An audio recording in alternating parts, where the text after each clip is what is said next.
Google baru aja keluarin senjata pamungkas mereka buat melawan kesaktian video iPhone yang udah diakuin banyak orang, yaitu Video Boost. Udah sekitar semingguan gue pakai fitur ini dan tes dengan berbagai kondisi termasuk bandingin sama iPhone 15 Pro Max. Spoiler aja, dan hasilnya emang lebih baik dari iPhone. Tapi ada tapinya, yuk kita bahas. Jadi langsung aja pertanyaan pertama, gimana cara dapetin fitur ini? Yaitu pastiin Pixel 8 Pro kalian udah update software yang bulan Desember kemarin. Habis itu coba ke Google Play Store dan cek app kameranya udah diupdate. Sekali lagi ingat, Pixel 8 Pro, yang Pixel 8 biasa nggak bisa. Nggak tahu deh kedepannya bakal ada atau enggak. Setelah update tinggal buka aja kamera appnya, terus ke bagian video. Di settingnya nanti ada menu Video Boost. Sebelum kasih lihat hasil videonya, gue mau kasih tahu pahit-pahitnya dulu ya tentang fitur ini. Yang pertama, untuk resolusi bisa di Full HD sama 4K, tapi frame rate-nya terbatas cuma 30 fps aja.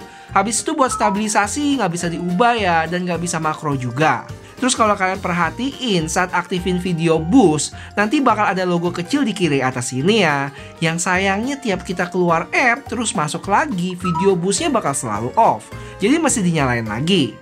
Buat durasi videonya pun dibatesin maksimal 10 menit aja, dan spesifik cuman bisa di lensa utamanya doang atau yang wide. Ultra wide, telefoto, bahkan selfie nggak bisa. Ini sayang banget ya, padahal menurut gua salah satu kelemahan Pixel itu ada di video kamera depannya kayak yang kalian lihat sekarang. Oke, jadi setelah kita kelar shoot Video Boost dan cek di Google Fotonya itu bakal terlihat ada dua file. Yang pertama buat preview yang resolusinya selalu dibikin 1080p dengan nama cover. Dan satu lagi file sementara yang bakal diupload ke cloud resolusi 4K dengan nama main. BTW file sementara ini kalau gue lihat di file explorer atau di laptop gitu, punya gambar yang flat ya, kayak hitam putih gitu. Mirip sama footage mentah atau log file yang belum di grading, dan ukuran filenya gede banget. Sebagai contoh, untuk footage sekitar 1 menit 28 detik, ukuran file previewnya itu 237 MB, sedangkan file sementara yang diupload tadi 2,88 GB. Yang artinya file ini menyimpan banyak informasi atau data ya tentang videonya itu sendiri. Tapi untuk footage hasil akhirnya itu cuma sekitar 850 MB.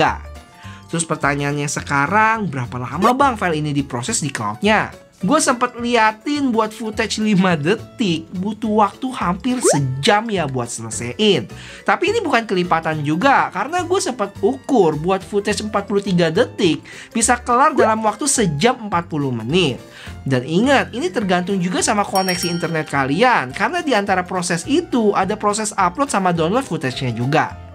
Sebelum dibandingin sama iPhone, mari kita cari tahu perbedaan antara video preview sama video yang udah di boost. Yang mana untuk kondisi daylight gini jujur susah buat dibedain ya. Paling beberapa hal yang kelihatan buat gua itu dari sisi warna yang lebih saturated. Terlihat dari warna rumput yang lebih hijau. Terus di footage ini pun pohon dan gentengnya lebih keluar warnanya. Untuk stabilisasinya juga cukup terlihat ya perbedaannya kalau gua sampai lari gini. Gua coba lari sekarang, 1, 2, 3.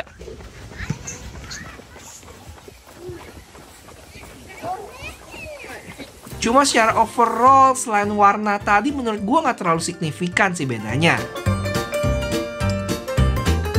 Justru yang cukup terlihat bedanya itu saat kondisi low light, dimana hasilnya jauh lebih cerah video yang udah di boost. Dari sisi noise pun jelas lebih bersih ya dibanding sama yang non boost. Semut-semutnya berasa banget.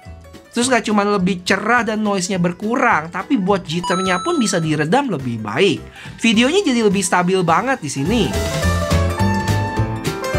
Habis itu gue coba di kondisi yang super gelap dan hasilnya pun masih cukup terlihat di Video Boost ya.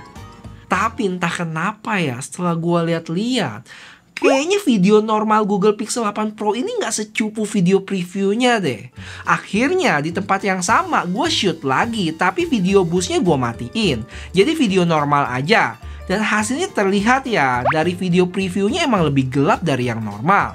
Sedangkan kalau dibandingin sama yang boost, tingkat kecerahannya mirip-mirip. Tapi untuk detail muka, noise, dan ketajaman muka gue lebih baik di Video Boost. Jitternya pun juga lebih baik ya. Berarti guys, kalau kalian suka sama video-video kayak gini, jangan lupa bantuin gue buat like video ini ya. Thank you banget.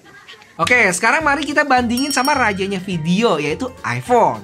Pertama dari sisi dynamic range, tentu Pixel juaranya ya. Mau footage yang preview ataupun video boosted sama-sama baik. Lanjut buat objek orang, kulit muka di previewnya terlihat pucat. Sedangkan yang boost agak sedikit kemerahan.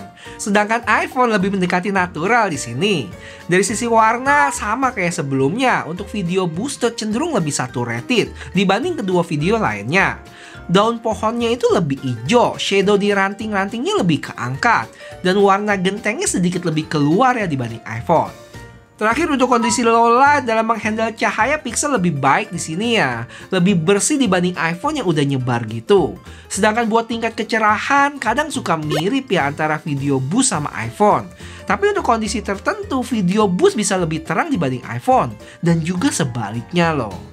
Cuman yang bikin gue cukup impress adalah kualitas gambar dari video boost jernih banget. Perhatiin deh detail dan ketajaman gambarnya. Nggak berasa kayak di shoot dari HP ini. Di iPhone pun rada-rada ngeblur gitu. Sebenarnya ada yang lebih gelap lagi guys di sana, cocok buat ngetes. Cuman gelap banget, serem. Overall, gue cukup impresi dengan kualitas video boost ini. Lebih spesifik untuk kondisi low light-nya. Punya gambar yang lebih detail, tajam, minim jitter, dan lebih cerah juga. Kayaknya ini video low light terbaik dari HP deh menurut gue. Walaupun cukup disayangkan, cuman berlaku di lensa utamanya doang ya. Di selfie-nya itu nggak bisa. Entah karena lensa atau sensornya yang nggak sanggup atau emang sengaja dibatasin sama Google. Menurut teman-teman gimana? Kalau daylight-nya gue malah nggak terlalu saranin, lebih mending pakai mode normal aja, nggak usah tunggu proses di cloud-nya kelar. Dan mungkin secara nggak langsung juga menandakan chipset Google Tensornya nggak sanggup buat memproses di HP itu sendiri. Sedangkan iPhone, walaupun kualitas video low light-nya masih di bawah Pixel, paling nggak hasilnya bisa langsung kelihatan. Plus minus sih, dan semoga seiring berjalannya waktu, Google bisa bikin proses di cloud-nya lebih cepat lagi. Dan mungkin dalam beberapa tahun ke depan bisa diproses di HP-nya langsung. Tapi buat sekarang, menurut teman-teman worth it nggak masih tunggu beberapa jam supaya bisa dapat kualitas yang kayak tadi? Coba kasih tahu pendapat kalian deh. Kalau buat gua, sebenarnya nunggunya itu nggak masalah ya. Yang bikin agak kurang itu sayang banget cuma bisa di lensa utama. Kalau bisa di selfie juga, wah iPhone serius bakal ketar-ketir keringetan sampai jungkir balik kali.